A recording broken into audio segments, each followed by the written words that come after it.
Hey guys, my name is Mark from jazzguitarlessons.net, and in this video, this is the third part of the Coltrane changes from the recent YouTube videos where we'll tackle actually the countdown progression, or at least the breaking down of how we got there. Remember, if you haven't really addressed Coltrane changes so far, I recommend you look at the link here or here and the description to get Coltrane Part 1 to know how the Coltrane matrix is built, how you go from different keys, how to transition with a 2-5 and a 5 chord before it. And in the second video, which was the last one, I had a lot of fun doing it. We soloed, and it's just see how fast you can transition between the chords and what kind of tempo you can put. And then now we're ready to finally do the Coltrane matrix, which is, I would say, actually pretty simple. So remember, what we did from the first video is establish that we are in the key of C. From the get-go, that's what it is. Then we are going to look at two more key centers, namely A flat is your next key center, and then the other key center is E natural major. Great for guitars, right? So C, the A flat, the E. And then the last video, what we did while improvising, we just shortened the amount of time, the duration of each chord, and put a 2-5 in front, etc. So in this video, we're going to go to the ultimate. We're going to have C in bar 1, A flat in bar 2, and E in bar 3. And back to C in bar 4, preceded by each of its 5. So I'm going to flash this on the screen. This is going to be exercise 1. We'll do some rounds of exercise and comping together. So we're going to go 2 beats C, 2 beat E flat, 7, 2 beats A flat, 2 beats B7, 2 beats E, and 2 beats G, and back to C. So I'll repeat that quickly. So C, 5 of A flat, A flat, 5 of E, E, 5 of G, 5 of C, sorry, that's G7, and down to C. That is your progression. Whew, I know, right? So let's just do the same as we did in the first two videos. I'm going to do some rounds of comping and some rounds of arpeggios and scales just to see how we can get out of this mess, because it's like, how many chords? 1, 2, 3, 4, 5, 6, 7. There's 7 chords to 4 bars. That's even harder than bebop music, guys. So get in your ears, get in your finger. Let's get going. All right, exercise 1, tempo is 84. Let's just comp this slowly. 1, at 2, at 2, cut 3, 4.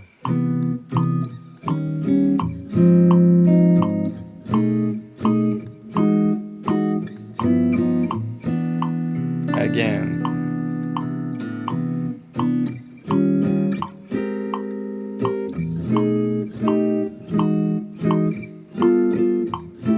Some scales on that, I think so. No, arpeggios, sorry.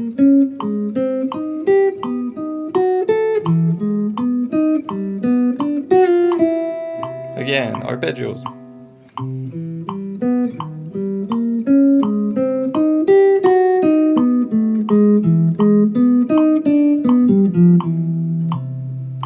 Scales fast.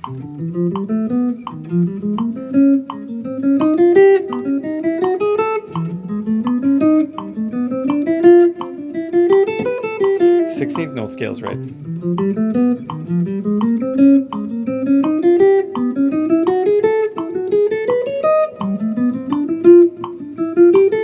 Improvise.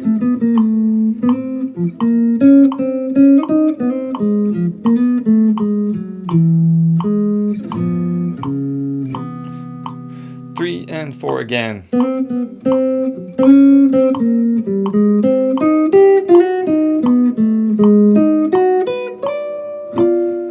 Again, 3, 4. Classic.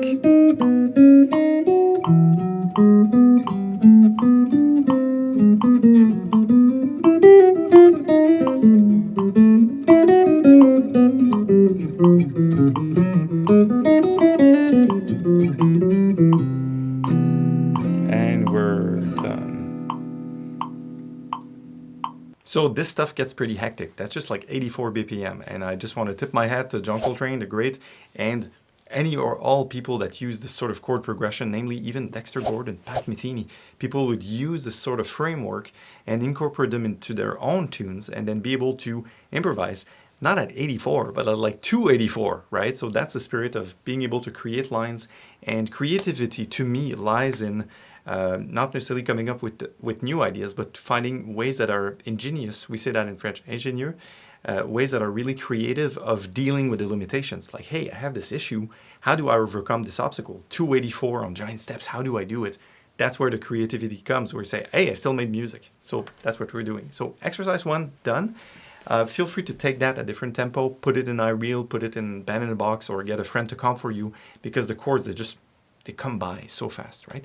So the second exercise of this video, which will be the last one, is actually only to look at the countdown progression. And the reason I do it is I want to contrast with you this idea of the regular 2-5-1 and the countdown progression. So your regular 2-5-1 would be, or is, we'll flash this on the screen, D minor 7, 1 bar, going to a G major, going to a C major. And the countdown progression does the same target, but instead of going D, G, and C, it goes through the full cycles of the 3 keys, meaning that the first beat, the first 2 beats of the bar is a D minor 7, like your good old 2. But instead of going like 2, oh, we're going to 5 and then back to when we go 2, and we're going to go, hey, we're going to go to A flat, pretty much like the same exercise 1. So 2 beats of E flat. So that's why D minor 7, E flat, 7, and then to A flat, to B7, to E, to G, and to C. So there's a few distinctions. Number 1, notice we start with the D minor 7, but the target for a regular 2-5-1, the C happens in bar 3. In countdown, the C, the tonic, happens in bar 4. We'll put them together on the screen here so you see the difference. And also the fact that each key center is used, it's almost like the Coltrane matrix itself becomes a big cadence. It's like going through all of these labyrinths of keys is its own cadence. So all of this represents in a way the 5 chord. Right? So it's another way to get to a target, which Coltrane, if you will, came up with. Of course, people say, it's Have You Met Miss Jones bridge? Yeah, of course, it is there. It's with the 2-5. It's not exactly that, but that's how... It's probable that Coltrane had played Have You Met Miss Jones prior to making this up. But then he came with a whole system, and not only he came with the idea, but came with the implementation of that idea. Check out Giant Steps, 1959, of course. So now that you have that, I'm not going to solo on it, but I want to put something else on the screen, which is a Tuneup, which was transformed by Coltrane into Countdown. So it's a Miles Davis original, which goes in the key of C, of D, and of B flat, or the opposite order. And he does the Coltrane matrix for each. So you can notice this, he starts and targets a point, which is the first key. So he steps up the key of D major as his first target in bar 4, and then there's a full Coltrane matrix of these 3 key centers, namely you have the key of D target, you have the key of G flat, and you have the key of B flat. But then he replicates the same thing in the key of C, which is a whole step lower, and then the key of B flat again, but the cycle is the same idea. So if you're looking to tackle Coltrane changes and these tunes that use the Coltrane matrix instead of a regular 2-5-1, looking at countdown and not looking at each chord individually, but looking at the big picture, this is where we're going. We're going to pass through 2 more keys before we get to that key. Namely, if you get the C, you want to pass through A flat and E at first, major. And of course, these guys did this at blazing speed. You don't have to do it at blazing speeds.